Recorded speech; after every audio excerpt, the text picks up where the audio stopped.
Assalamualaikum warahmatullahi wabarakatuh. Waalaikumsalam warahmatullahi wabarakatuh. Bismillahirrahmanirrahim. Alhamdulillahi rabbil alamin.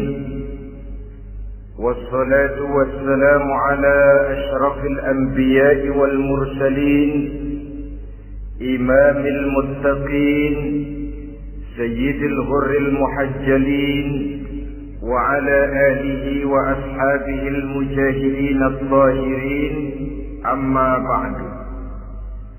Saudara-saudara kaum muslimin rahimakumullah,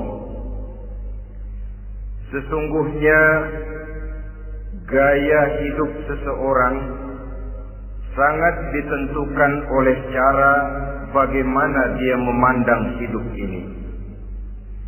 Dengan kata lain, bagaimana seseorang memandang hidup, begitulah dia akan hidup.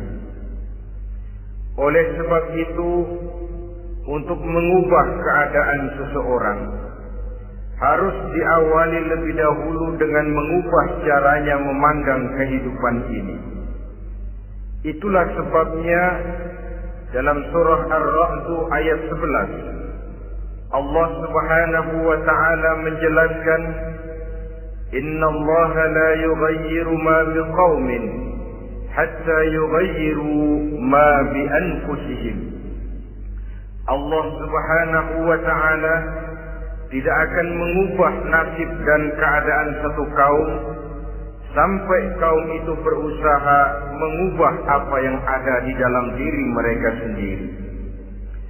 Yang ada di dalam diri itu tentu tidak lain adalah rule of thinking, bahasa kerennya state of mind, kata orang Kulon, cara berpikir, cara memandang kehidupan yang akan sangat mewarnai cara orang menjalani kehidupan itu sendiri.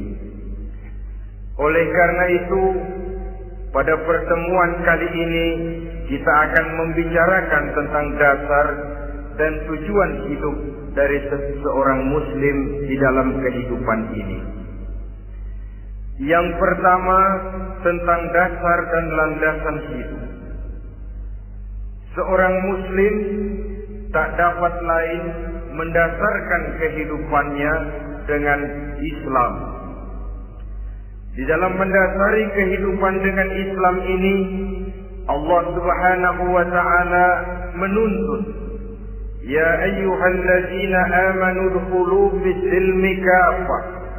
Hai orang-orang yang beriman, masuklah kamu ke dalam Islam itu secara total, secara utuh, secara seluruhnya. Jangan separuh-separuh, jangan sepotong-sepotong. Mendasari hidup dengan Islam artinya menjadikan Islam sebagai way of life, sebagai rule of thinking, sebagai state of mind di dalam kita memecahkan problema-problema kehidupan, sehingga tidak satu persoalan hidup yang bagaimanapun kecilnya sekalipun yang tidak tersentuh oleh nilai-nilai ajaran agama Islam ini. Kemudian di dalam mendasarkan hidupnya dengan Islam, ia mempunyai satu keyakinan.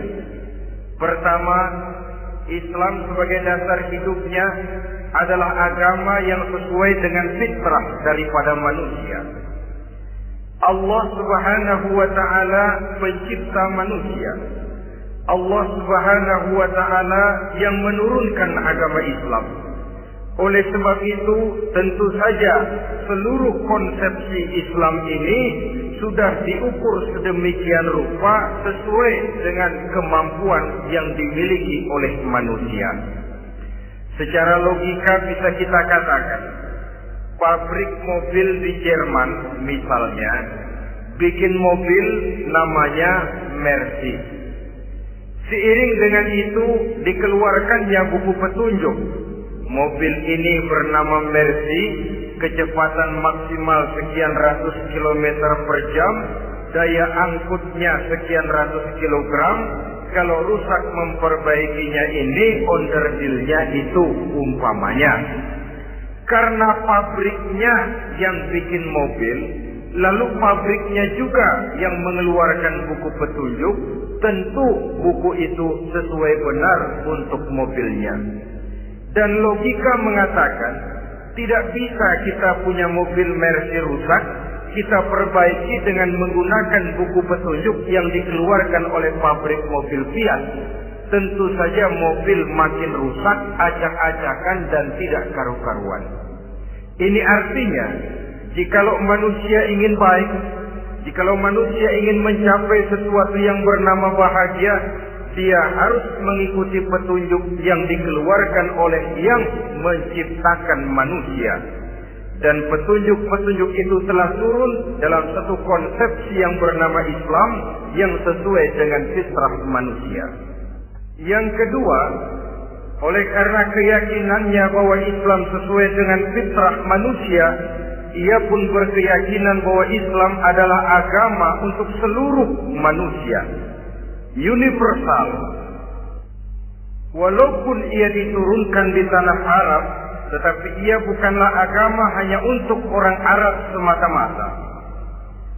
Keyakinan ini perlu ditegakkan kembali, oleh karena akhir-akhir ini muncul pendapat-pendapat yang menganggap seolah-olah agama itu barang impor.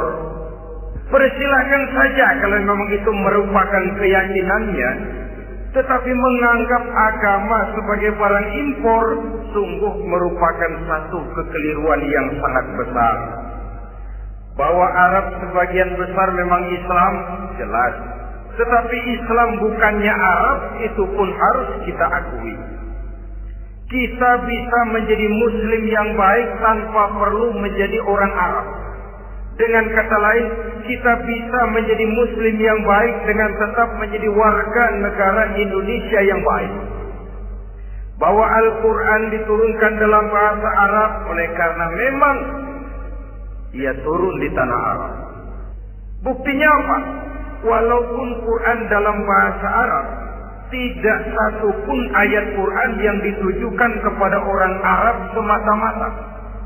Tidak ada ayat ya ayyuhal arabiyun, hai orang-orang Arab. Tidak ada. Yang ada malah ya ayyuhan nas, wahai manusia. Manusia yang mana? Yang mana saja asal merasa manusia. Kalau tidak merasa manusia, tidak usah terpanggil dengan ayat tadi. Maka dalam mendasari hidup dengan Islam, kita berkeyakinan Islam adalah agama untuk seluruh manusia. Yang ketiga, di dalam mendasari hidup dengan Islam, kita berkeyakinan Islam adalah agama terakhir yang diturunkan kepada Rasul terakhir. Tidak ada Rasul dan Nabi sesudah Nabi Muhammad, dan tidak ada agama lagi sesudah agama Islam. Dasar-dasar keyakinan ini melembaga dalam pribadi kita, membentuk satu keyakinan yang mendasari kehidupan ini, sehingga tidak satu problema yang bagaimanapun kecilnya dalam kehidupan yang tidak tersentuh oleh nilai-nilai Islam. Sejak kita tidur sampai kita bangun tidur, bahkan tidur itu sendiri, dan seluruh kegiatan kehidupan yang kita laksanakan dalam 24 jam, tidak satu pun yang tidak tersentuh oleh nilai-nilai Islam. Inilah pandangan hidup Muslim. Jawaban seorang Muslim terhadap problema-problema kehidupan yang dihadapinya, yang di dalam menjawab problema itu ia Islam oriented, berorientasi kepada nilai-nilai Islam. Apa kata Islam tentang pekerjaan yang dihadapinya? Halal kata Islam, halallah dia katakan. Haram kata Islam, haram dia katakan. Islam oriented. Barometer dalam perbuatannya tidak lain daripada nilai-nilai Islam itu sendiri. Dan kemudian di dalam mendasari kehidupan dengan Islam, ia berkeyakinan Islam adalah satu-satunya agama yang benar. Bahasa kerennya, Islam is the single one, the true religion behind the God. Satu-satunya. Keyakinan ini kelihatannya subjektif, tapi memang inilah pokok daripada kehidupan beragama. Saudara-saudara kaum muslimin rahimakumullah, kalau itulah dasar daripada kehidupan kita sebagai muslim, apa yang menjadi landasannya? Kalau dasar hidup kita Islam, maka landasan hidup kita tidak lain adalah Al-Quran dan Sunnah Rasulullah Sallallahu Alaihi Wasallam. Dunia penuh dengan orang-orang besar, dan setiap orang-orang besar itu mempunyai ajaran-ajaran yang pernah jaya, pernah dikumandangkan, didengung-dengungkan, naik ke panggung sejarah untuk kemudian tenggelam. Satu ajaran hanya akan langgeng, satu ajaran hanya akan tahan lama apabila dia turun dari sumber yang serba maha. Kalau dia turun dari manusia, maka sifatnya hanya musim. Yang namanya musim, saudara-saudara, namanya musim tidak bisa dilarang. Tapi kalau sudah selesai, habis sendirian. Itu musim namanya. Musim rambutan. Kalau datang musim rambutan, apa bisa dilarang? Gak boleh musim rambutan. Ya tidak bisa, dia akan tumbuh terus. Tapi manakala musimnya habis. Begitulah nasib dari ajaran yang nisbi, relatif dan temporer apabila dia bersumber dari manusia. Maka satu ajaran hanya akan langgeng, tahan lama apabila dia turun dari sumber yang serba maha. Dan itu sudah turun bernama Al-Quranul Karim. Sedangkan sunnah, saudara-saudara, merupakan penjelasan dari apa yang oleh Quran tidak dijelaskan dalam bentuk yang detail, melengkapi apa yang oleh Al-Quran hanya disebutkan dalam bentuk garis besarnya saja. Baik Quran maupun sunnah kita sebut merupakan dasar landasan yang primer. Sedangkan untuk memahami Quran dan Sunnah, kita memerlukan pendapat-pendapat orang yang ahli di bidang itu. Dalam hal ini kita sebut saja dengan ulama.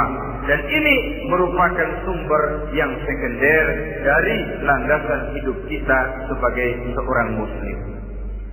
Dua rel ini, Quran dan Sunnah, merupakan landasan di mana kereta api Islam ini berjalan. Quran dan Sunnah. Saudara-saudara kaum muslimin rahimakumullah. Oleh karenanya, marilah kita menjadikan Quran dan Sunnah ini sebagai imam di dalam kehidupan kita. Bukankah Rasulullah Sallallahu Alaihi Wasallam pernah memberikan pilihan? Man ja'ala al-Qur'ana amamahu qadahu ila al-jannah. وَمَنْ جَعَلَ الْقُرْآنَ خَلْفَهُ سَقَاهُ إِلَى النَّارِ. Siapa yang meletakkan Quran di depannya, dijadikannya Quran sebagai imam dan dia sebagai makmum, maka Al-Quran akan membimbing dia ke surga. Ya, surga di dunia ini, lebih-lebih lagi surga di akhirat nanti. Sebaliknya, وَمَنْ جَعَلَ الْقُرْآنَ خَلْفَهُ, siapa yang meletakkan Quran di belakangnya, dia belakangi ajaran dan konsepsi Al-Quran, dia tinggalkan perintah-perintah Al-Quran, maka Al-Quran yang dibelakanginya itu akan mendorong dia ke neraka. Neraka dunia, lebih-lebih neraka di akhirat nanti. Pilihan terserah kita. Jikalau kita mau menjadikan Quran sebagai imam, artinya kita menjadi makmum. Resikonya dimanapun makmum wajib ikut imam. Imam takbir, makmum takbir, imam ruku, makmum ruku, imam i'tidal, makmum i'tidal. Jikalau Quran imam kita dan kita adalah makmum, maka itu berarti Jikalau ke barat komando Quran, ke barat kita pergi. Jikalau ke timur kata Quran, ke timur kita menuju. Jikalau halal kata Quran, halal kita katakan. Jikalau haram kata Quran, haram kita ucapkan. Itu resikonya kita menjadi makmum, menyusun pola hidup yang lebih Qurani. Tapi sebaliknya, ke barat komando Quran, ke timur kita pergi. Ke utara kata Quran, ke selatan kita menuju. Halal kata Quran, malah kita tidak mau melaksanakannya. Haram kata Quran, kita senang bukan main. Artinya kita mau menjadi makmum, dan Quran kita jadikan sebagai makmum, kita sendiri malah mau menjadi imam. Kita paksa konsepsi Al-Quran itu supaya sesuai dengan naluri kemanusiaan kita. Mengotak-atik hukum, menghalalkan yang haram, mengharamkan yang halal. Dikala itu landasan hidup kita sudah goyah, tidak lagi sebagai landasan tempat kita bertolak, tetapi malah menjadi satu landasan yang kita injak-injak. Sesungguhnya saudara-saudara, Quran tidak akan membawa berkah, tidak akan menjadi rahmatun wa shifaa'un lil mu'minin, menjadi penyembuh, menjadi rahmah bagi orang-orang beriman, apabila yang kita baca itu kita injak-injak di dalam kehidupan. Upaya menyusun hidup yang lebih Qurani ini seiring dengan usaha kita menjadi warga negara yang baik. Yang saya katakan di awal tadi, tidak saling dan tidak harus saling bertentangan. Jadi dengan demikian, dasar hidup kita sebagai muslim adalah Islam, dan landasan hidup kita tidak lain adalah Al-Quran dan sunnah Rasulullah Sallallahu Alaihi Wasallam. Ini landasan tempat kita bersolat. Ini yang mewarnai gaya kehidupan kita. Apapun yang mau kita lakukan, tempat kita bertanya lebih dahulu Quran dan sunnah. Saya mau melakukan pekerjaan ini, apa kata Quran?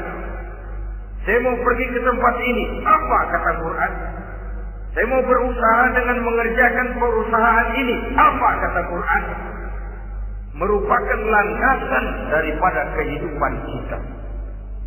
Ini yang saya katakan tadi, membentuk rule of thinking, state of mind, bahwa gaya kehidupan kita diwarnai oleh landasan hidup yang bertumpu pada ajaran Al-Quranul Karim dan sunnah Rasulullah Sallallahu Alaihi Wasallam.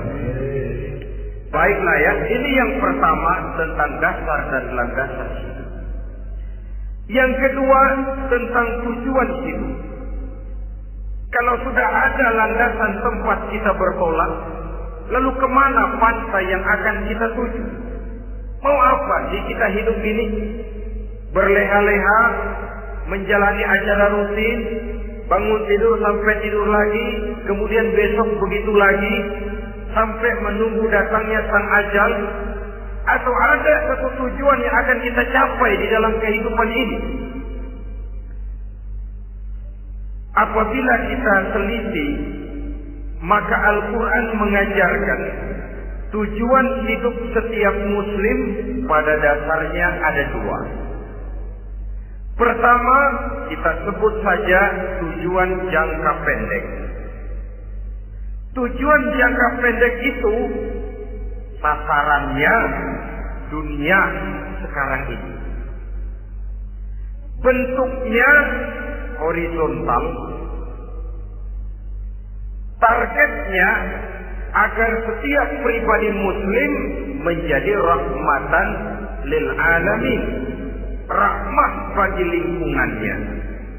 Inilah yang oleh agama dinamakan hablum minan nas, yang isinya adalah ilmu dan peradaban. Jadi dunia dan seluruh isinya merupakan tujuan jangka pendek saja. Untuk mencapai tujuan jangka pendek, dunia dan seluruh isinya, unsur penunjangnya adalah pendidikan, pengalaman, atau nasib. Makin tinggi pendidikan, makin mudah menjangkau hidup. Makin banyak pengalaman, makin mudah menguasai dunia. atau karena faktor nasib.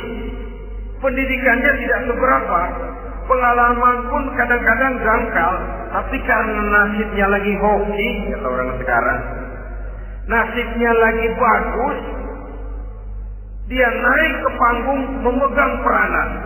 Faktor yang namanya nasib ini ada, tapi tidak bisa dijadikan sandaran untuk menjangkau dunia dan seluruh isinya. Unsur penunjangnya, pertama pendidikan, yang kedua pengalaman, yang ketiga faktor nasib. Oleh karena itu, apabila kita ingin mudah mencapai dunia, yang pertama harus kita laksanakan bagaimana menempuh satu pendidikan. Di zaman sekarang orang terangsang untuk hidup dalam pola yang oleh orang-orang priangan disebut hardolim. Saudara tahu hardolim? Itu potongan dari dahar modal ulit. Filsafat hidup yang pakaian mau bagus, makan mau enak, kerja nggak mau. Akhirnya jadilah dia penghayal kelas berat, tukang-tukang ngelamun kelas tinggi. Tiap hari kegiatannya cuma tidak terlepas dari tiga kriteria itu. Hardolim. Pokoknya kalau sudah dahar, modal, ulit. Besok ya begitu lagi. Pola dari dimana orang pakaian mau bagus, makan mau senang, duit mau punya, kerja tidak mau. Kadang-kadang mau kerja tapi tidak tahu apa yang harus dikerjakan. Ditambah oleh sempitnya lapangan pekerjaan. Tidak tahu apa yang harus dikerjakan, dilatar belakangi oleh tidak adanya pendidikan yang dia terima. Jika mau kerja apa, lalu bingung. Oleh karena itu, terutama buat adik-adik remaja, para pemuda, saya berpesan untuk menjangkau dunia. Yang pertama harus kita jalani bagaimana membina diri, mendidik. Taruh kata drop out, putus sekolah. Tapi drop out bukan halangan bagi tumbuhnya cita-cita yang mulia. Bahkan ada orang bilang many a great man start as a newspaper boy.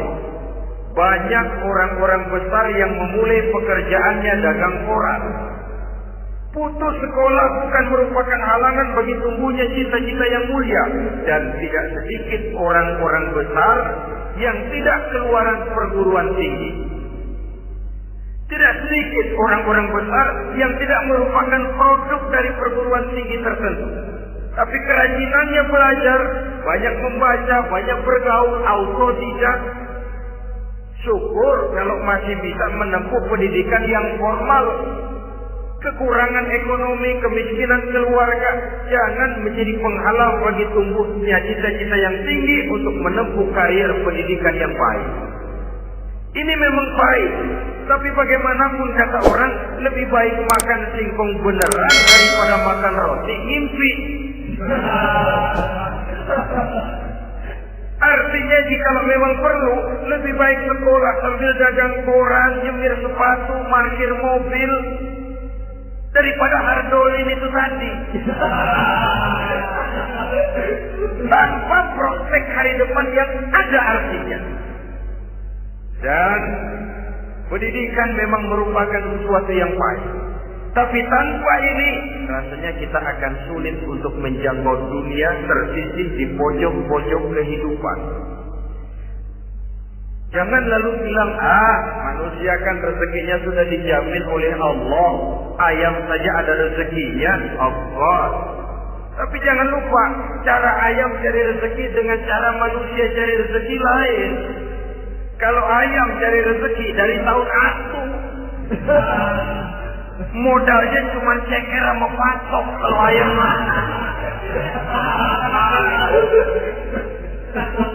asal bisa nyeker, bisa matok, ayam dapat rezeki. Pokoknya ersok kan. Tapi manusia cari rezeki, dia harus cari lapangan kerja. Lapangan kerja sulit. Sudah dapat lapangan kerja, harus punya keahlian. Untuk memperoleh keahlian, harus dengan pendidikan. Berhadapan lagi dengan saingan-saingan, karena pasaran tenaga kerja Tiap tahun puluhan kalau tidak ratusan ribu pasaran tenaga kerja yang masuk lapangan kerja. Ini kenyataan. Semakin ke depan oleh tingginya tensi ekonomi, oleh persaingan hidup yang makin tajam, oleh makin menggejalanya pola pikir industrialis yang membuat manusia individu, nilai-nilai semacam ini akan terasa makin berat. Oleh karenanya, tanpa pendidikan sulit untuk menjangkau dunia. Yang kedua, pengalaman, tenaga expert. Sehingga orang mengatakan experience is the best teacher. Pengalaman adalah guru yang paling bijaksana. Dengan pengalaman kita makin dewasa. Dan orang sering mengatakan kegagalan hakikatnya adalah keberhasilan yang tertunda. Jangan takut gagal. Kalau itu akan mengantarkan kita kepada pola hidup yang lebih dewasa, lebih tegar, lebih sanggup menghadapi kesulitan-kesulitan. Dan faktor yang ketiga, nasib. Kadang-kadang orang pendidikannya tidak ada, kadang-kadang pengalamannya tidak seberapa, tapi karena nasib, engkongnya misalnya jadi komandan Hansip, dia naik jadi anggota Hansip. Itu karena faktor nasib saja. Yang ketiga ini ada, tapi tidak bisa dijadikan sandaran dalam arti bahwa kita lalu mengandalkan nasib. Loh, nanti udah gede mau jadi apa? Mesti gimana nasib aja dah. Jadi orang syukur jadi gembel nasib. Tidak bisa kita menghadapi hidup dalam satu alur spekulasi. Tidak bisa kita menjalani skenario kehidupan ini dengan bersikap untung-untungan. Karena kehidupan walaupun tidak bisa dipastikan, paling kurang bisa dirancang, bisa direncanakan, bisa ditargetkan, bisa dianalisa kemungkinan-kemungkinannya. Walaupun tidak bisa dipastikan, tapi bisa diperhitungkan. Sebagai manusia yang terikat oleh kausaliti, oleh hukum sebab akibat, sewajarnya kita memperhitungkan kemungkinan-kemungkinan itu. Kira-kira 5, 10, 15 tahun yang akan datang, sejauh mana kesulitan-kesulitan dalam kehidupan ini, sejauh mana persaingan dalam hidup, sejauh mana tenaga kerja dibutuhkan, sejauh mana keahlian dan skill menunjang ke arah itu. Kalau tidak, kita akan tersisih di sudut-sudut kehidupan untuk lebih banyak jadi penonton daripada menjadi pemain.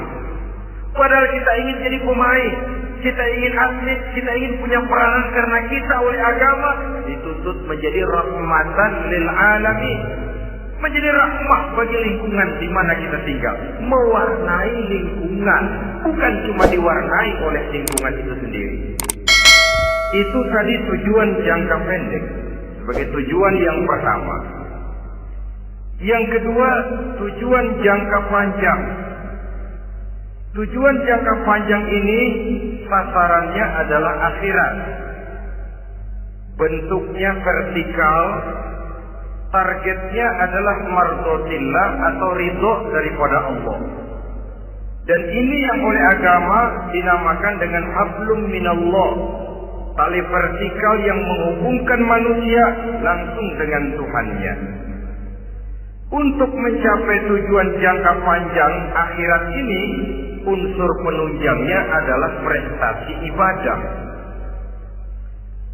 Kalau untuk tujuan jangka pendek, dunia dan seluruh isinya, pendidikan, pengalaman, dan nasib memegang peranan yang sangat penting, maka untuk akhirat, pendidikan, pengalaman, nasib tidak punya pengaruh banyak. Unsur penunjangnya adalah prestasi ibadah. Bagaimanapun tinggi pendidikan, bagaimanapun banyak pengalaman, tanpa prestasi ibadah, nol besar kita dalam pandangan Allah Subhanahu wa ta'ala. Saudara-saudara kaum muslimin rahimakumullah, itu sebabnya seorang muslim sholat, puasa, haji, zakat, yang kalaupun ada target dunia itu cuma side effect saja, sekedar satu efek sampingan. Target utamanya tetap tujuan jangka panjang, akhirat dan ridho Allah. Kenapa kita sholat? Untuk mencari ridho Allah. Kenapa kita laksanakan ibadah haji? Untuk mencari ridho Allah. Kita bangun di keheningan malam untuk mencari ridho Allah. Kalau ada akibat dunia, itu cuma akibat sekunder saja. Ada misalnya orang karena tekun ibadah rezekinya lancar, itu baru persekot, baru tanda jadi. Kadang-kadang persekotnya saja sudah nikmat kok, apalagi cashnya, kontannya. Sebaliknya kalau ada orang rajin ibadah, rezekinya seret, jangan jadi alasan. Kok lu nggak sembahyang? Alah, tetangga gua rajin sembahyang melarang terus. Ya memang sholat itu bukan dengan target dunia, target akhirat, saudara-saudara. Oleh sebab itu, seorang muslim adalah seorang yang berpandangan luas, berjiwa lapang. Maksudnya apa? Tujuan jangka pendek dan jangka panjang ini harus dia raih kedua-duanya. Ini yang oleh Al-Quran diajarkan agar setiap muslim mencapai fid dunia hasanah wa fil akhirati hasanah. Kebaikan di dunia, kebaikan di akhirat. Itu arti hasanah. Jangan macam orang dulu, punya istri dua pergi haji. Yang satu yang muda istrinya namanya Hasanah, yang satu namanya Khadijah. Waktu tawaf keliling Ka'bah, si suami ini nggak bisa doa apa-apa kecuali Rabbana atina itu. Tiap putaran Rabbana atina fid dunya hasanah wa fil akhirati hasanah. Putaran kedua Rabbana atina fid dunya hasanah wa fil akhirati hasanah. Ini istri tuanya yang namanya Khadijah dengerin aja. Akhirnya di satu saat dia colek suaminya, "Bang, mentang-mentang Hasanah bini muda disebutin melulu. Saya dong disebutin dalam doa." "Iya deh, ntar putaran selanjutnya." Suaminya blow on juga. Putaran kedua dia baca Rabbana atina fid dunya hasanah wa fil akhirati Khadijah. Saudara-saudara, itu makna refleksi daripada doa tadi itu, doa sapu jagat. Kita ingin fid dunya hasanah wa fil akhirati hasanah. Tujuan jangka pendek dunia tercapai, tujuan jangka panjang akhirat dan ridho Allah juga tergapai. Oleh sebab itu Al-Quran menjelaskan, "Wabtaghi fima ataka Allahu ad-daral akhirah wa la tansa nasibaka minad dunya." Dengan karunia yang diberikan Allah kepadamu, carilah bahagia akhirat. Wa la tansa nasibaka minad dunya, tetapi jangan lupakan bagianmu dalam kehidupan di dunia ini. Cari akhirat, utamakan akhirat dengan tidak usah melupakan jatahmu di dunia. Kenapa saya katakan seorang muslim berjiwa besar? Sebab andai kata dia gagal mencapai tujuan jangka pendek, andai kata dia gagal di dunia, dan dia oleh Islam diajarkan jangan sampai gagal, tapi andai kata dia gagal, dia masih punya tujuan jangka panjang, akhirat dan ridho Allah. Dia masih bisa menghibur diri, biarlah di dunia kita sederhana, bahkan biarlah susah di dunia, asal di akhirat kita bahagia. Orang yang tidak punya pandangan hidup semacam ini, surgalah dunia ini. Segalanya telah tertumpu di sini. Bila umurnya selesai, ajalnya datang, selesai sudah surganya sampai di situ, dan dia tidak punya pengharapan lain di belakang itu. Maka seluruhnya bertumpu pada kehidupan di dunia, padahal dunia seperti air laut, makin diminum makin haus, makin kering tenggorokan. Dunia yang diperturutkan menyeret manusia ke dalam lingkaran setan, terjebak dalam sifat yang namanya tamak bin rakus alias serakah.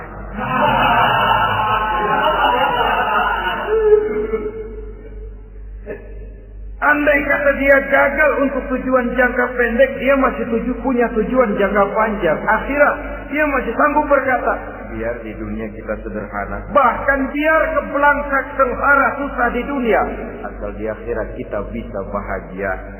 Kan masih ada harapan. Yang paling bangpak, paling rusak betul, sudah di dunia sengsara, di akhirat celaka. Jadi dunia rumahnya gubuk, pinggir kali miring, asal hujan bocor, utang selebar warung.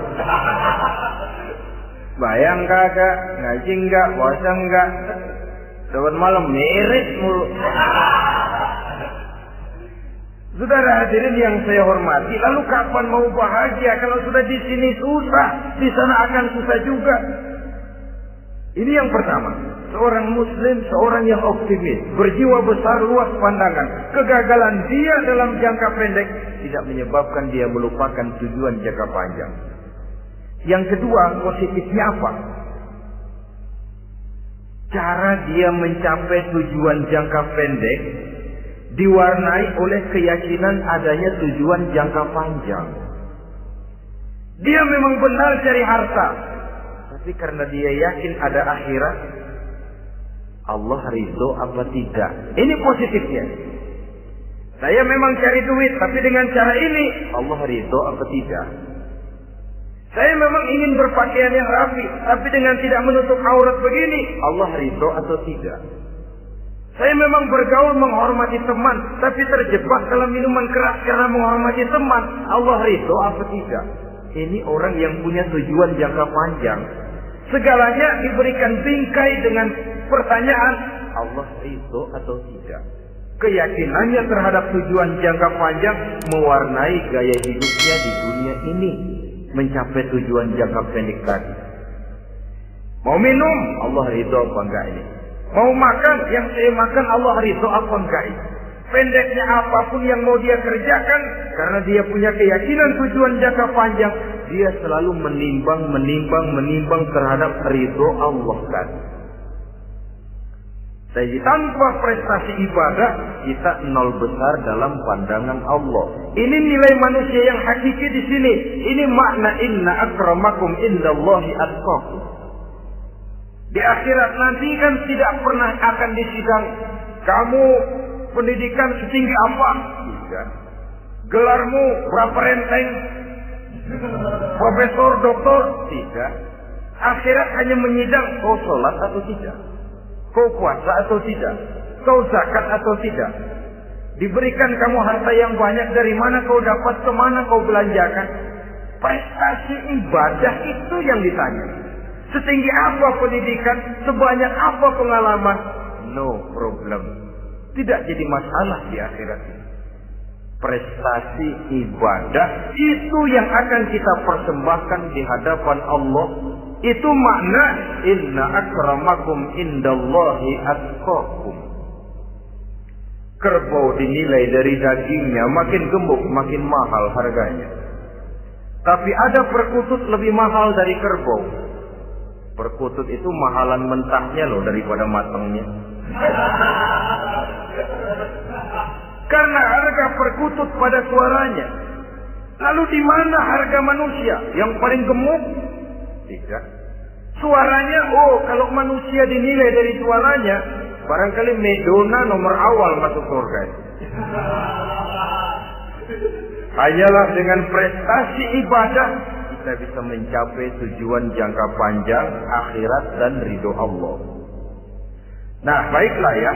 Kalau sudah jelas bahwa kita punya dua tujuan jangka hidup, jangka pendek dan jangka panjang, bagaimana Islam mengajarkan kita meraih dua ini? Pada prinsipnya Islam mengajarkan sistem keseimbangan.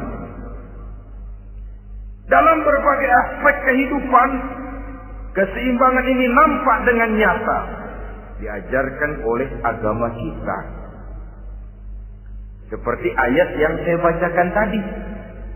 Dengan karunia yang diberikan Allah kepadamu, cari negeri akhirat, tapi jangan lupakan bagianmu di dunia ini.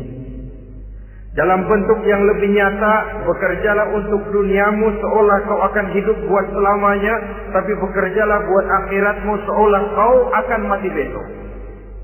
Manifestasinya dalam kehidupan misalnya, orang kaya diperintah membantu yang miskin, tapi orang miskin dianjurkan berusaha. Jangan mengandalkan hidup kepada yang kaya, seimbang. Kamu kaya, betul Pak, bantu yang miskin. Kamu miskin, iya Pak, berusaha. Seimbang. Tuan rumah diwajibkan menghormati tamu, tamu diwajibkan tahu diri, seimbang. Jadi bagaimana kalau sudah kita bekerja di sawah, di ladang, di pasar, di kantor, anggap kita akan hidup selamanya agar timbul gairah kerja. Tapi kalau sudah sholat, anggap kita akan mati besok supaya timbul khusyuknya. Nah, titik tekannya di mana? Stresnya itu. Walaupun Islam mengajarkan sistem keseimbangan, tapi Al-Quran tetap menggarisbawahi walal akhiratu khairul laka minal, bahwa bagaimanapun seimbangnya, akhirat itu lebih utama daripada dunia. Bagaimana implementasinya? Kata orang-orang tua, kalau kita menanam padi, rumput pasti tumbuh, tapi nanam rumput jangan mimpi tumbuh padi. Maksudnya apa?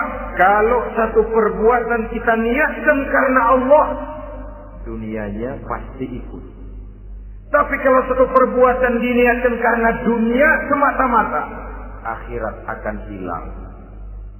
Sebab itu, biasakanlah berbuat sesuatu baik untuk tujuan jangka pendek, lebih-lebih untuk tujuan jangka panjang dengan motif lillahi ta'ala.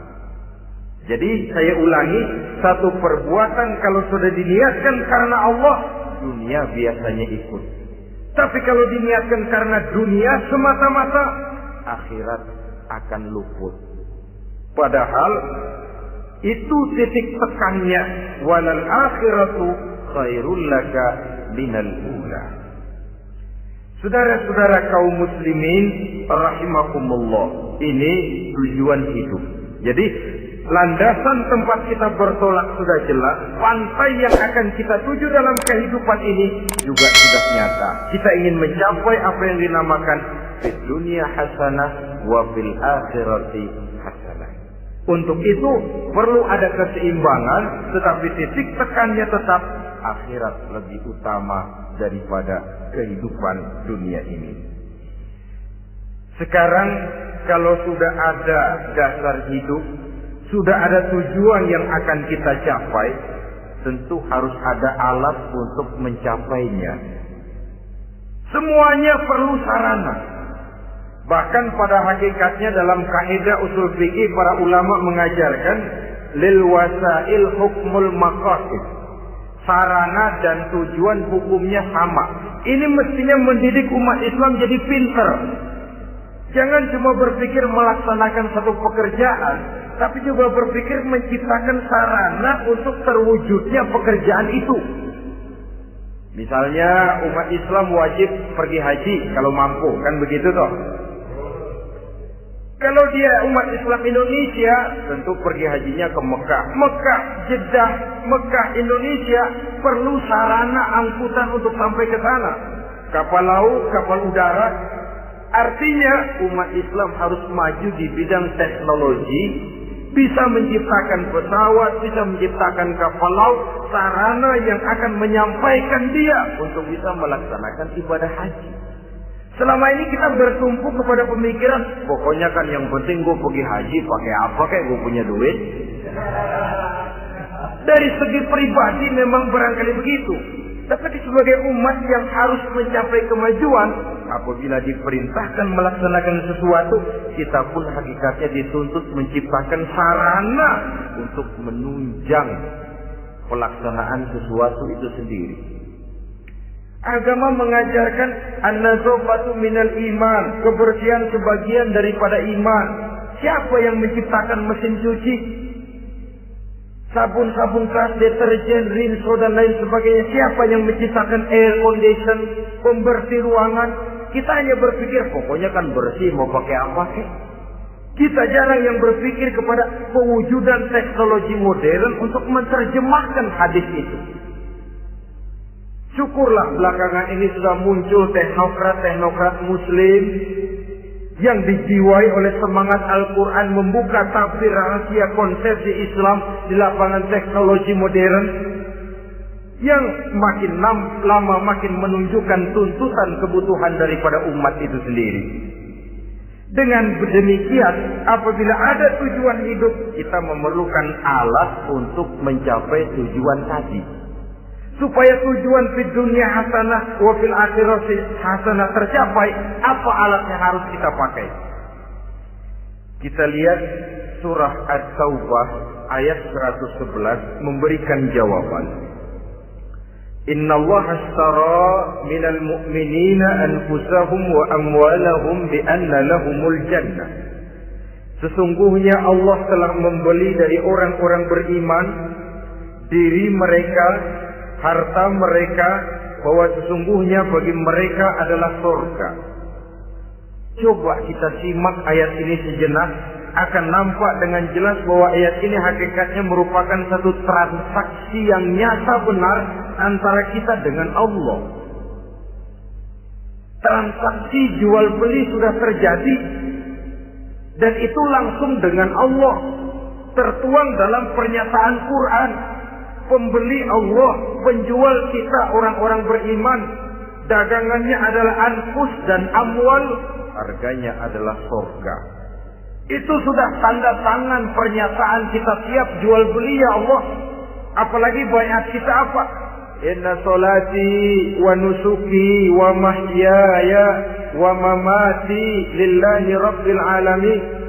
Salatku, ibadahku, hidup dan matiku cuma untuk Allah Tuhan seluruh sekalian alam. Minimalnya 5 kali sehari semalam baiat ini kita ulang dan kita ulang. Kenapa lalu kita tidak konsekuen? Dalam konteksnya dengan persoalan, maka alat hidup kita itu ada 2. Pertama, anfus. Ini bentuk mufrad dari jamaknya, bentuk jamak dari mufrad nafsun. Biasa diterjemahkan dengan diri.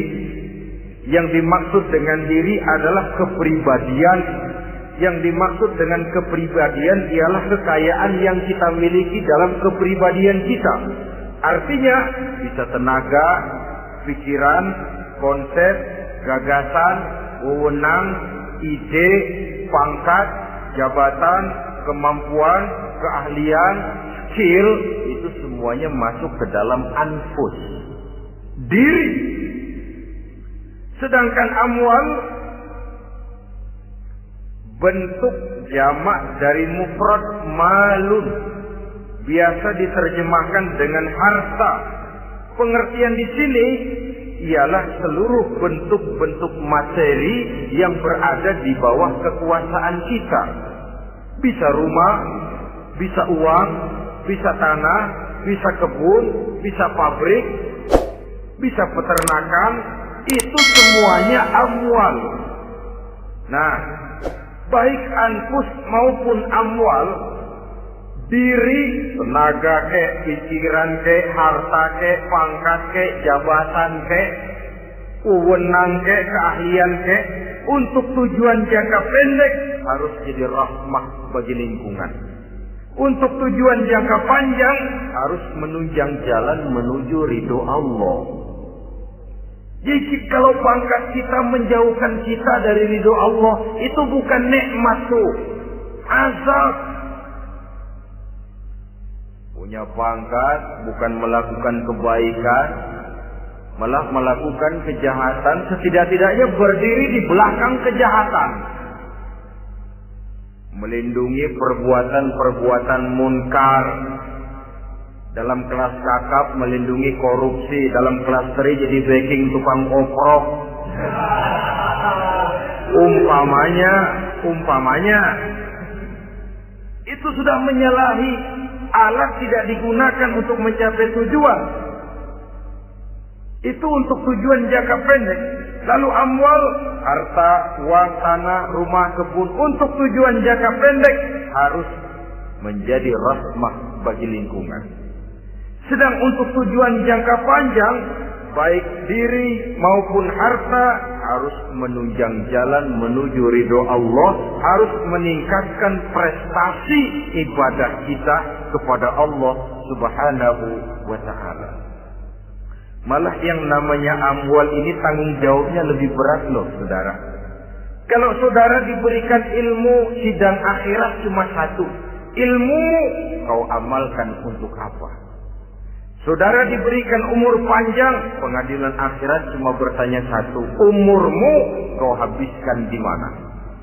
Tapi saudara diberikan harta, pertanyaan akhirat dua. Hartamu kau dapat dari mana? Kau belanjakan kemana? Dari mananya dan kemananya ditanya. Depan belakang. Sebab kadang-kadang kan ada orang hartanya didapat dari jalan yang halal, dibelanjakan di jalan haram. Kerja peras keringat banting tulang setengah mati.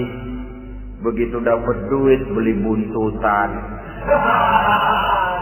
Muter-muter kertas cari kode. Didapat dari jalan halal, dibelanjakan di jalan haram. Atau didapat dari cara yang haram, dibelanjakan di jalan yang baik. Menang judi, nyumbang pesantren. Nabi mengajarkan innallaha thayyibun la yaqbalu illa thayyib. Allah itu baik dan hanya menerima yang baik-baik saja.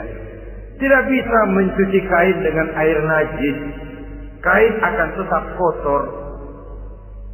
Saudara-saudara kaum muslimin rahimakumullah. Oleh karenanya masalahnya terpulang kepada kita, pandai-pandailah membagi orientasi. Suatu saat tenggelam kita dalam kesibukan dunia dan seluruh isinya untuk mencapai tujuan jangka pendek. Lain saat tenggelam kita memfanakan diri untuk mencapai tujuan jangka panjang, akhirat dan ridho Allah. Karena kehidupan ini bukan berjalan tanpa batas. Umur ini bukan satu karunia tanpa pertanggungan jawab. Satu saat setuju atau tidak, rela atau terpaksa, kita akan sampai kepada garis finish daripada perjalanan kehidupan dunia ini. Yang memang merupakan satu perjalanan panjang, a walking tour.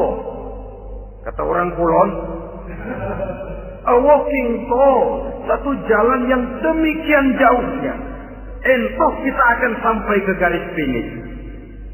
Bila datang ajal, senja kehidupan datang, malam menyelimuti. Datangnya tidak pernah kita sangka, tapi sekali dia datang, tidak satu kekuatan yang bisa menolak. Kehadirannya tidak pernah kita harapkan, tapi satu kali dia datang bertamu, pasti terjadi. Dan itu pasti akan kita temui. Alangkah malangnya pada saat kembali itu datang, kita tidak punya prestasi ibadah. Lalu apa artinya prestasi dunia? Apa artinya tujuan jangka pendek kalau kita harus kehilangan tujuan jangka panjang? Rumah kita yang besar, pangkat kita yang tinggi, harta kita yang banyak, bisakah menolong kita untuk kalau sudah kumpul di padang mahsyar nanti? Malaikat, jangan gebugin saya, rumah saya harga 2 miliar.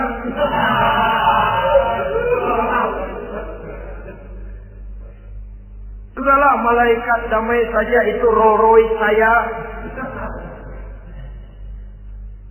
Pakai saja malaikat, pakai.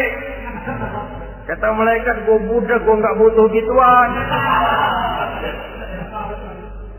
Hanya prestasi ibadah yang bisa menyelamatkan kita pada kondisi semacam itu. Jadi oleh karena itu saudara-saudara, biar di dunia ini rumah kita besar, mobil bagus, uang banyak, pabrik ada, usaha lancar, asal di akhirat masuk surga aja. Gak apa-apa. Daripada di dunia sengsara, di akhirat neraka, senangnya kapan? sudah di sini sengsara, di sana kebelangsak. Itu yang orang-orang tua bilang lacur kuda namanya. Pelan dipecut, kenceng digesak, setengah mati, serba salah. Udah kalau bisa ngomong, gue setengah mati, serba salah. Pelan dipecut, kekencengan ditarik, itu yang namanya lacur kuda begitu. Serba salah posisinya. Untuk itu, pandai-pandailah membagi orientasi. Supaya tercapai tujuan ideal ini, di dunia hasanah, wa fil akhirati hasanah. Ini tentang tujuan hidup. Nah, untuk mencapai tujuan ini, kita tidak berjalan sendiri. Kita perlu teman hidup. Di samping teman hidup, ada pula lawan hidup. Siapa teman hidup kita untuk mencapai tujuan hidup ini? Dalam arti sempit, teman hidup kita suami istri yang taat kepada Allah. Suami istri lebih dari sekedar satu pasangan, juga saling melengkapi, merupakan bagian daripada kehidupan. Suami adalah teman istri, istri adalah teman suami untuk mencapai tujuan hidup tadi. Mencapai di dunia hasanah wa fil akhirati hasanah. Seiring, seirama, selaras, serasi, seimbang, kata orang sekarang. Teman dalam arti sempit. Adapun teman dalam arti luas, setiap orang yang pandangan hidupnya sama dengan kita. Setiap orang yang akidahnya sama dengan kita. Terlepas dari suku bangsa apapun, warna kulit apapun, bahasa apapun. Jikalau keyakinannya sama, pandangan hidupnya sama, dia adalah saudara kita dalam artian yang luas. Islam tidak kenal teritorial. Maka tidak ada itu Islam Jepang. Ya walaupun secara formalnya ada, tapi informal Muslim adalah Muslim, diikat dengan akidah. Itu teman hidup. Lalu lawan hidup siapa? Pertama iblis. Dalam segala bentuk dan implementasinya. Yang kedua, setiap orang yang pandangan hidupnya tidak sama dengan kita. Secara ideologis, itulah lawan hidup kita. Maka yang teman jadikan teman, yang lawan jadikan lawan. Jangan teman dijadikan lawan, lawan dijadikan teman.